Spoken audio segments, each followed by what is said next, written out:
almost there, just a few more days till Christmas. But on this fourth Sunday of Advent, we recall the path we've taken so far, renewing our desire to love every day more, to hope in God who's begun this good work in us, to rejoice in the reality that all the gifts that we receive from this God who loves us.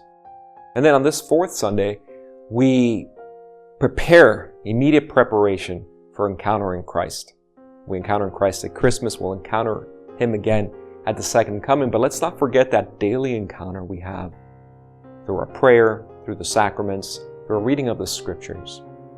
When we encounter Christ, something that might be helpful, something I like doing in my own prayer, is I read the Scriptures, especially when I read the Gospel and I maybe read about Jesus performing a miracle or multiplying the bread or calling the apostles or even arguing with the Pharisees, to ask myself, what's in the heart of Christ in that moment? What's going through His heart? Because to know someone's heart is really to know that person and to encounter that person deeply.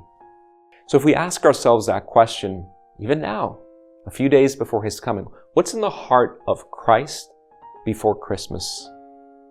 Well, the second reading to the Hebrews gives us an insight. And we hear that sacrifices and oblations you did not want. And then he concludes these words that are attributed to Christ. Here I am, Lord, I come to do your will. That's what's in the heart of Christ. A desire to do the Father's will. And nothing will stop that. It'll require patience, it will require fortitude, but it won't be stopped.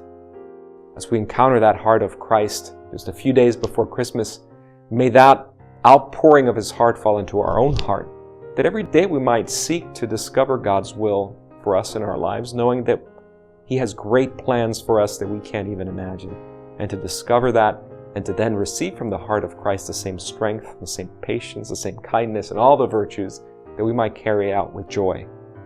To live in such a manner is the best preparation for the coming of Christ.